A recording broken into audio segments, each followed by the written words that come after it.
Let's do this. Well, howdy, Daytrippers. You're listening to the Daytripper podcast. This is episode 67, and I want to thank a lot of y'all for finding us on our app, on Apple Podcasts, on Google Podcasts, or Stitcher, or wherever you're listening. We're slowly building back the audience after a 2-year hiatus. So I'm Chet, of course, and my sidekicks for today, as always, are the great Linsey Tutt. Hi. And Todd White. Hey, hey. Awesome. Okay, let's do this. All right, so our sponsor today is the Daytripper World Headquarters. As we let y'all know last time, our entire store is back online. We used to only have some of the Daytripper t-shirts online, but now we've populated the entire online store with stuff from Texas makers all over the state, Hemlock and Heather, More Maker pocket knives. We've got candles. It's too bad you can't smell stuff over the internet. We're going to ask Elon Musk to invent that because we got a lot of super good smelling candles. And this month, dish towels are on sale. We put those on sale for Mother's Day, but chances are you're listening to this after Mother's Day. So either one, you already knocked it out of the park and you don't have to buy a Mother's Day present, or two, you're in the doghouse and you should buy a Mother's Day present. So, either way, you can add icing on top of your awesome Mother's Day gift, or you can make your way out of the doghouse by buying a dish towel. But all that stuff is on sale. Store.thedaytripper.com. You can go and surf through all of our shirts, Texas maker stuff, and help support our store during this time. So the Daytripper World Headquarters. Find out more at thedaytripper.com. All right, guys, let's get into it. I really hope people went and got Mother's Day cards and stuff early, because I went the other day to get cards, and oh my goodness, it was picked over. I was kind of thinking maybe it wouldn't be because some folks aren't shopping, but I went to Target and the Mother's Day cards section was obliterated. Really? It's called Amazon. Amazon. You can order it and it comes in like 2 days. Aren't they expensive on Amazon? I think my wife was looking that up and they were like $8, $9, $10 a card. And I'm Mother's Day cards are always expensive. I'm like, it's a piece of paper. Important. I mean, your mom loves that more than the gift. Like you can't skip it. You can't skip it. I know. You. It's one of those things. But you're like $5.99 for a piece of paper. Oh my gosh. She's gonna keep forever though. She's gonna keep it forever. You mean it's gonna go in the shoebox in the closet with all the other 100 Mother's Day cards? Yes, and in 20 years she'll take it out and cry over it again. Okay, all right. So we're buying the 20-year experience. Yes. Okay, all right. That's fine. So it is May. We're in quasi-quarantine. Since we talked last time, Texas had about 14,000 cases. Now we're up to over 33,000 cases. I think the jump that's more than doubled in less than a month. I think a lot of that has to do with testing. Harris County is still leading the way with 6,900 cases. I don't know if that's a race you want to win. It's definitely not a race you want to win. But the state is currently reopening. So we got restaurants that are firing back up. May 18th, gyms and stuff like that are going to fire back up. This Friday, hair salons get to fire back up. I know, Todd, you're super excited about that. I am, and I'm looking at the top of your head there. Yeah, I know. Maybe this mohawk will find a way to come off, although I haven't gotten like an actual haircut in years. It's one of those things. Where do y'all stand? Like, are y'all reopening? This past Friday was Freedom Friday. Are y'all hesitant to run back out there? I think like people are on both sides of the spectrum. I'm okay going out with caution, and I've been okay going out with caution during this. And I've been back at the camera store, been back up at Target, like I mentioned, for Mother's Day cards. And heck, I went to Mesquite Creek in Georgetown the other day and grabbed a beer and sat outside and drank that on the square. And I've been going to like 600 Market and picking up pizza and food to go and things like that. I mean, I'm not out, running around next to people all the time, but I'm also not staying at home getting everything delivered as well. Yeah. So Todd, a man, no fear out the window, run back into the open world. Linsey?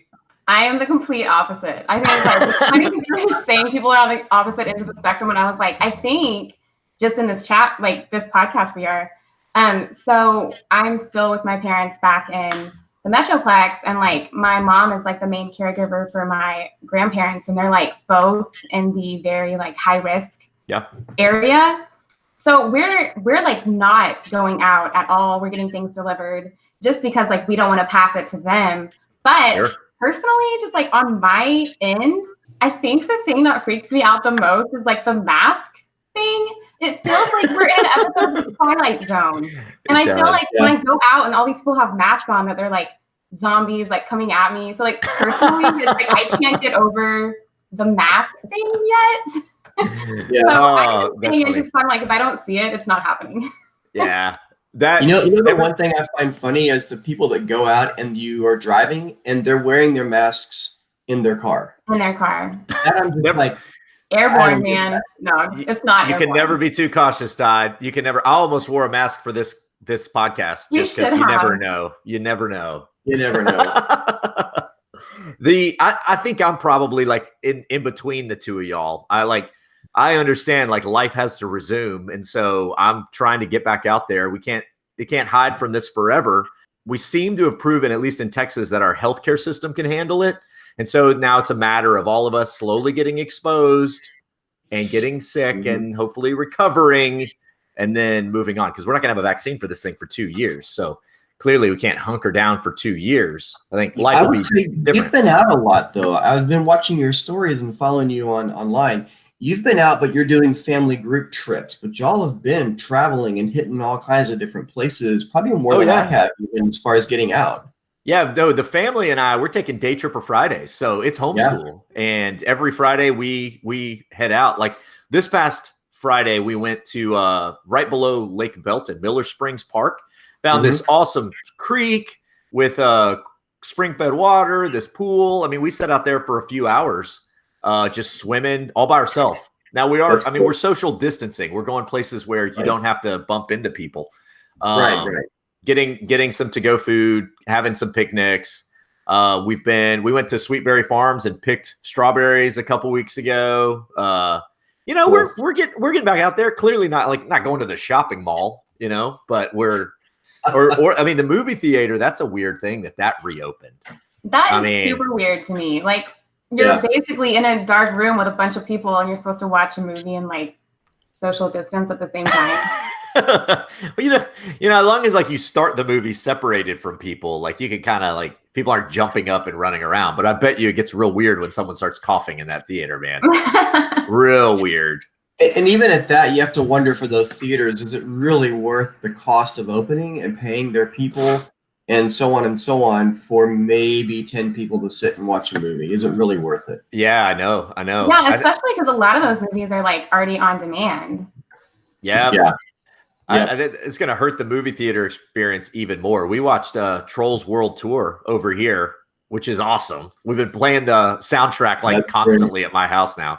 But we paid $20 for the rental at the house.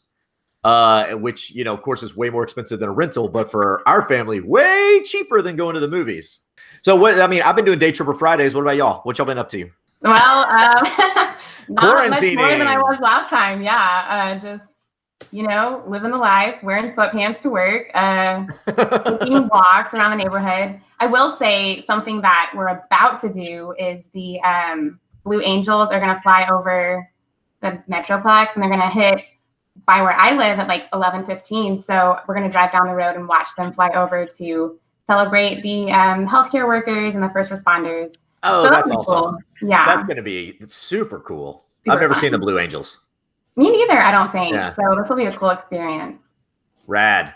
Todd? Cool. I have been doing a couple of shoots here and there. In fact, a few weeks ago, I spent a couple of days running around Georgetown, maintaining distance, but did prom pictures for the seniors that didn't have a prom. In fact, I was shooting on your street, Chet, whenever I was doing that. I know you were outside my house. Yeah. I did not enforce the restraining order, Todd, just so you know. I was being gracious. Thank you. I appreciate that. I was across the street, so I think we're okay. 500 feet is a long way, Todd. No, as soon as my kids found out Mr. Todd was outside, they all ran outside, especially Laurel. Mr. Todd! Mr. Todd! So, I've done that. I've done a couple of senior shoots as well, and have also done a couple of boutique shoots for some of my clients recently. And then every Wednesday, I'm up at Precision Camera doing Facebook Live sessions for them, just talking about everything from lighting for video to audio to streaming technologies and blah, blah, blah. And then just here at the house, I've been teaching classes. I've been doing online live sessions here for the store, doing Q&As and things like that. So I've been staying busy both in the house, but also getting out some as well. Yeah. Wow. That's cool. You're conquering the internet, Todd. Todd, I feel like you should do like a quarantine chic like photo shoot with like hazmat suits, but like also fashion. I think that could be an idea that you should pitch to someone. Oh, totally. There's a lot of actual virtual shoots going on. It's kind of hit or miss on how they turn out, but there's a lot of virtual photo shoots going on. How does that work?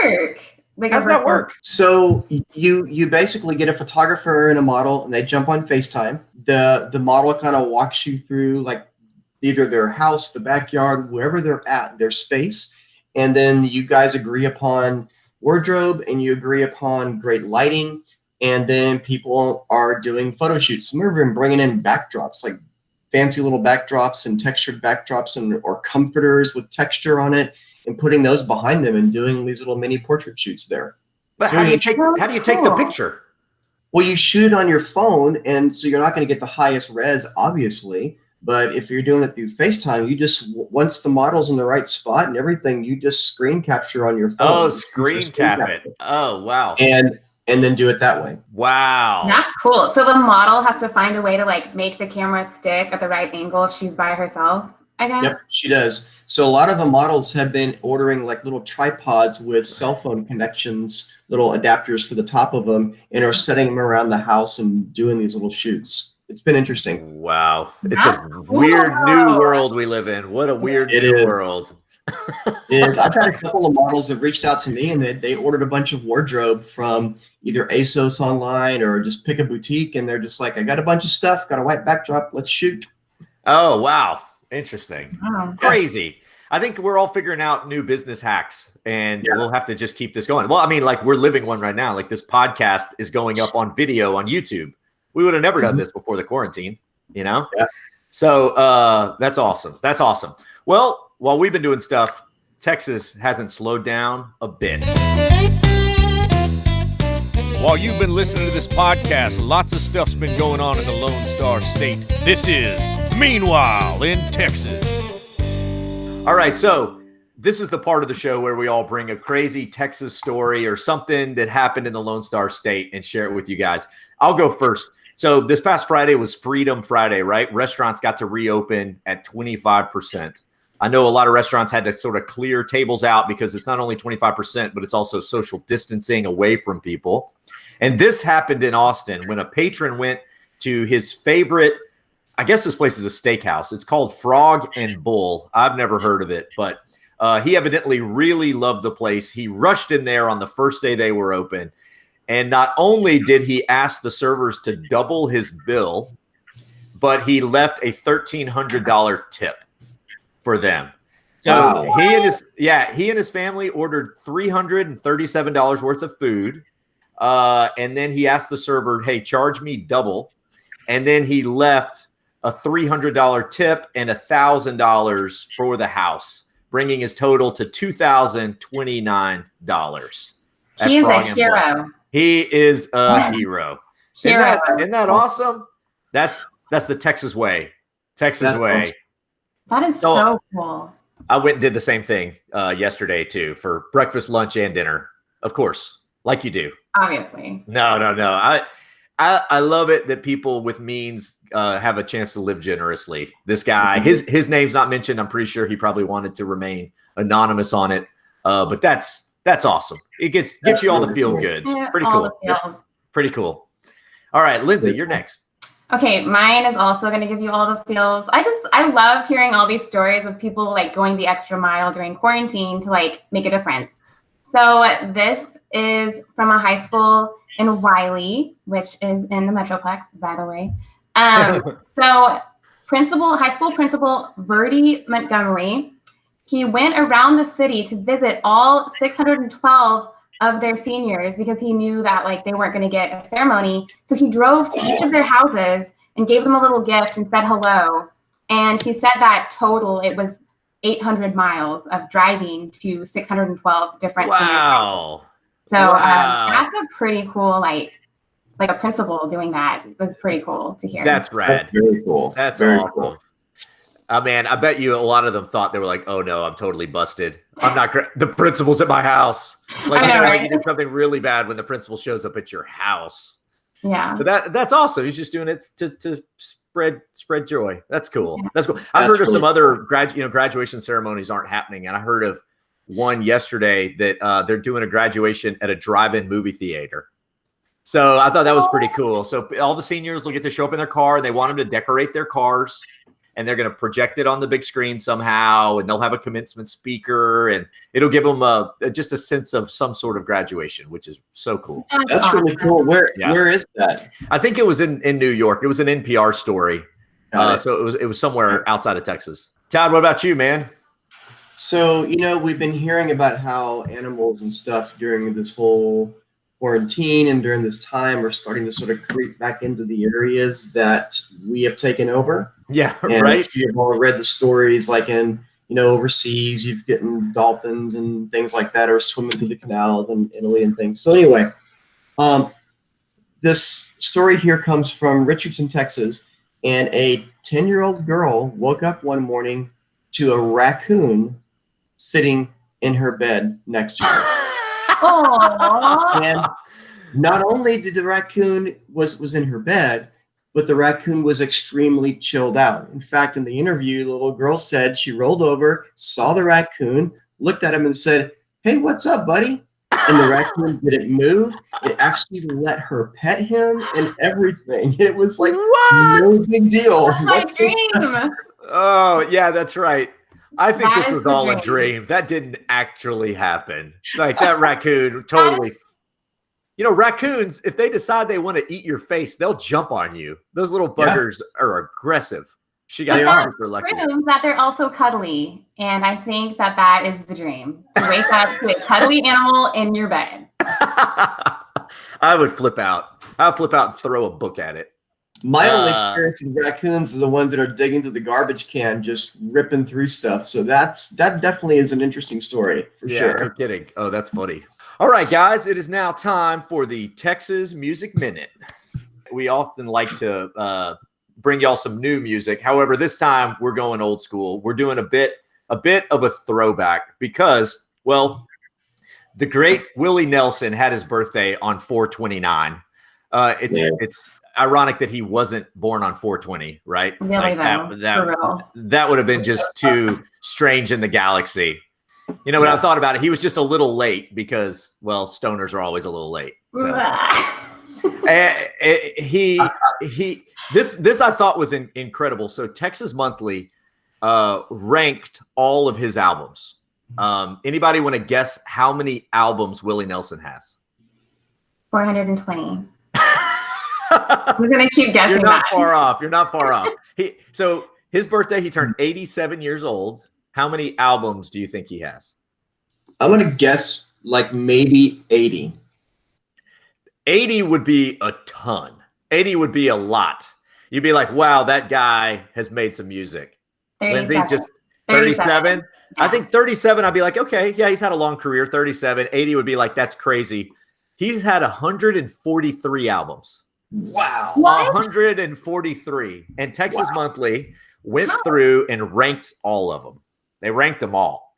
And so I'm going to read y'all the top 10 real quick. I don't know how versed y'all are in Willie Nelson, but number 10 is Spirit, which he came out in his later years. That's from 1996, Spirit. Then you got Willie and the Family Live all the way from 78. Man, in 1978, he already looks like an old man. And that was 1978. Across the Borderline at number 8.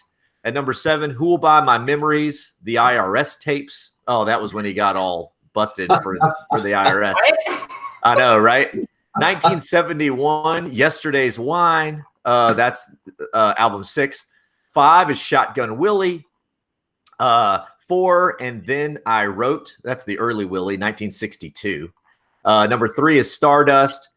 I expected number 1 to be Redheaded Stranger, but it's not. Number 2 is Redheaded Stranger, and number 1 is an album called Phases and Stages. Phases and Stages. It came out in 1974, right around this time in the 70s when every band was doing a concept album.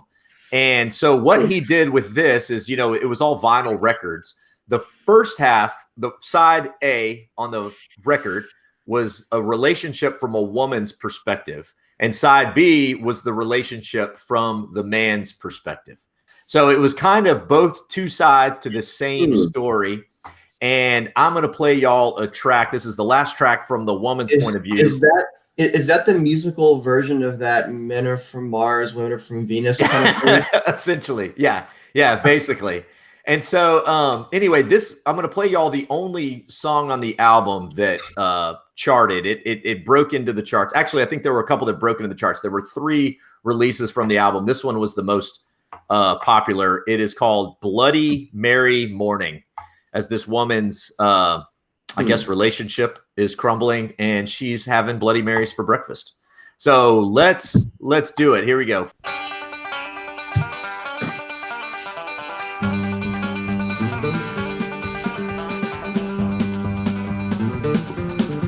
Well, it's a Bloody Mary morning, baby left me without warning sometime in the night. So I'm flying down to Houston with forgetting her the nature of my flight. As we taxi toward the runway with the smog and haze reminding me of how I feel.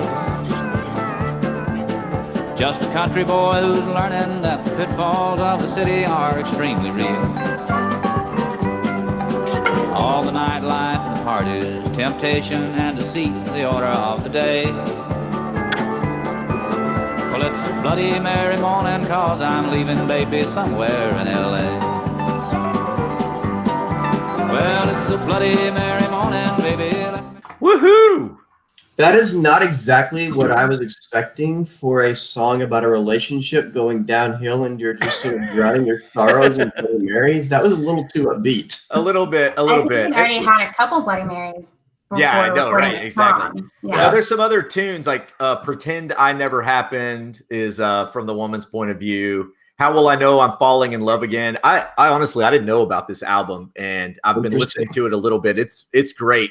And it was this album that kind of set Willie up for his big breakout album, which was Redheaded Stranger. So if you want to go and get some deep tracks from Willie Nelson, find the Texas Monthly article and listen to Phases and Stages, according to at least the folks at Texas Monthly, the greatest Willie album of all time. Y'all have a favorite Willie song? On the Road Again? On the Road Again. On the Road. I was about to say it, and you said it first. What? Always on my mind. You are always on my mind. Yeah, there's some. I've got some Willie Nelson greatest hits album, and I'm always amazed at how sad they are. You know that like Bloody Mary Morning's a little upbeat tempo, and On the Road Again's upbeat, but Willie's got a lot of like ballad tunes that if you're not careful, you'll start crying when you're listening to it. So anyway, Willie Nelson, Phases and Stages. All right. So now, are we there yet? Hey, can you pass me the snacks? When are we gonna stop? I gotta go. Questions and feedback that you guys have given us. Question number 1. My fiance Donna and I are watching episodes of The Daytripper in order, starting from season 1. What? We're binge watching. I love that. In season 2, episode 5, Beaumont, we noticed you pan across the sign 6400 Hogaboom Road. Is this the inspiration for your company name? And if so, what is the significance? Signed, David and the future Donna Bogdansky. Wow. First off, mad props. You're going to watch 120 something episodes. Like we got 126 episodes now. Like that is a commitment. That is, time, yeah, I guess so. They're finding they're going to hit season 3 and be disappointed because those are not all out there in the public. But seasons 1 and 2 are on the PBS app. And we've got a few of them on our website. So that is awesome. And they're absolutely right. How perceptive. Like Hogaboom Road, the name of the production company, is the name of a road in my hometown down in Southeast Texas. And it sort of epitomizes my hometown, like where I'm from. It was a asphalt road with ditches on either side of it. There were soccer fields and refineries and little old houses. and it always had a really fun name. And so I thought, it's good to have a part of you is always where you grew up. And so that kind of has followed me along throughout the professional career. And it also gives us this idea, what better name for a production company that makes travel content than a road that we're all traveling down a road. We started somewhere like Hoggaboom Road where I'm from, but we don't quite know where we're going. So we're all traveling on this road together, and that's down Hoggaboom Road. So yeah, there you go. Nice. Okay. So this might be one of the most creative questions we've ever gotten, and one of my favorite. This was a comment we got on Facebook after asking for questions. So Pina Pride says, okay, so you find yourself in a DeLorean, you have plenty of plutonium, and a plethora of runway space. Snacks are packed, and you have your favorite boots, Chisos, obviously, on. What Texan town would you visit, and especially what year? Oh, and you're allowed one famous companion too. Could be a Texan or whoever. So when, where, and with who? Wow. Okay. Wow. I've got plenty of plutonium.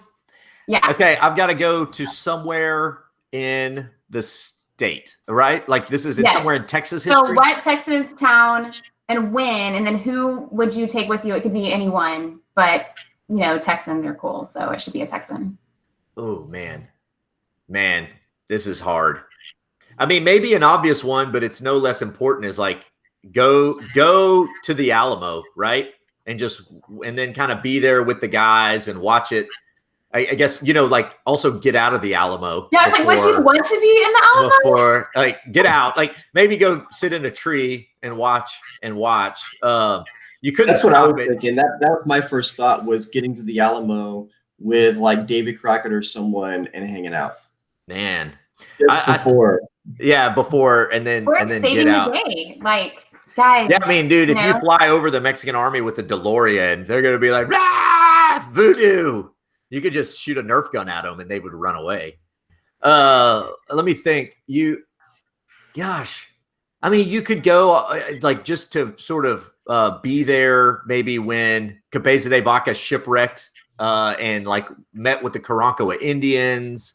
I mean, to go and like, go to Austin and Barton Springs before there was a city around it. There's a lot of times I go to these places and I'm like, man, I wish I could rewind a few hundred years and just see like, what did it look like before there was any city in downtown Austin? I bet it was beautiful. I was also thinking like just right at the oil boom in West Texas time would be kind of fun to watch too. Oh yeah, for sure. Wasn't there like a World's Fair in Texas? Like San Antonio.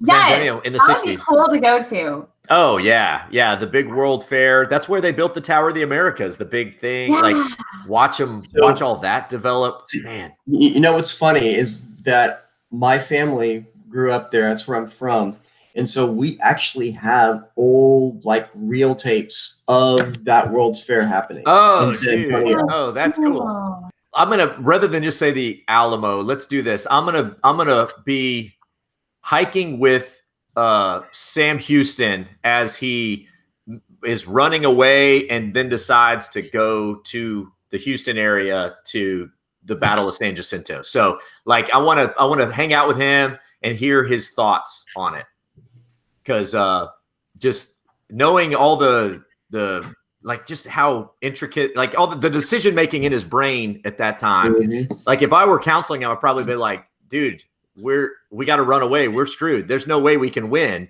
Yet he figured out a way to go and beat the Mexican army, like when all the odds were stacked against him. So I'd like to hear his thoughts on that.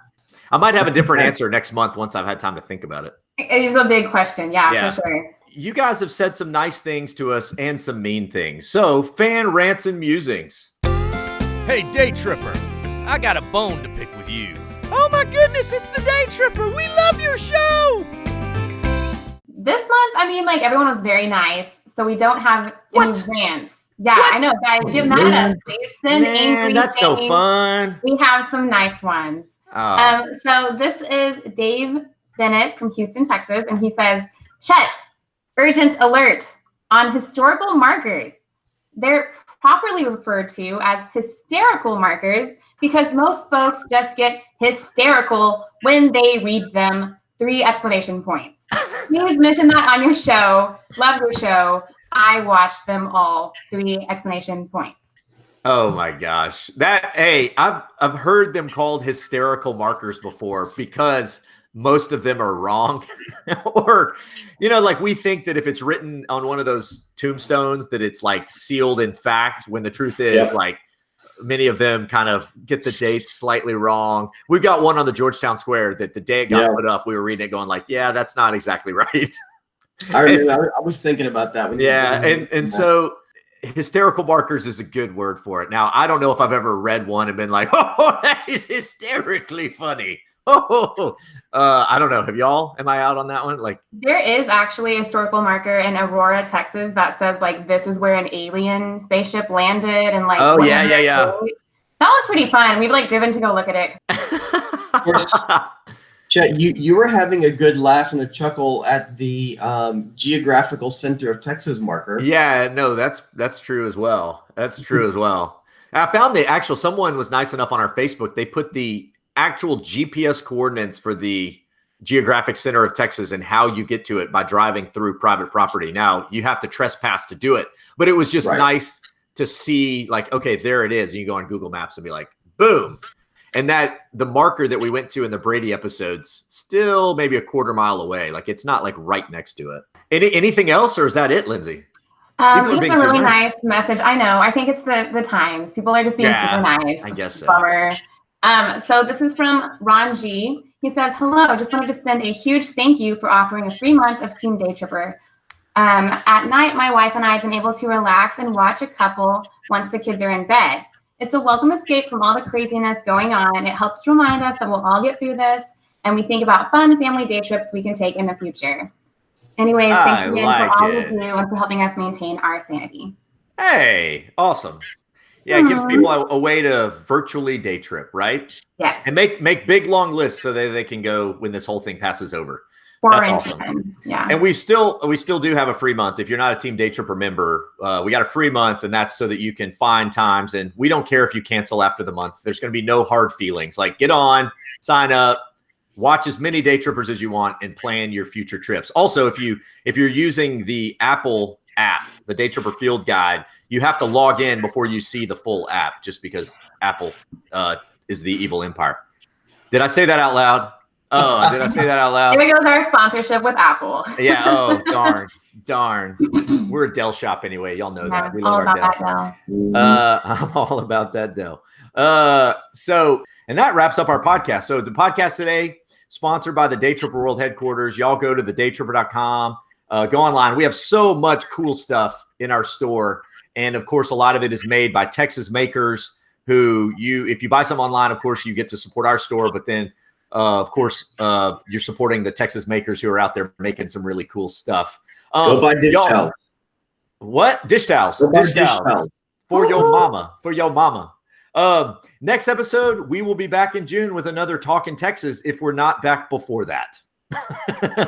As always, make sure you subscribe to the podcast wherever you get your podcasts. And we thank y'all tremendously for giving us about 30 minutes of your time to talk a little Texas. Y'all, it's time to say goodbye, guys. Check it out. Bye, guys. Take care. Vaya con Dios, amigos.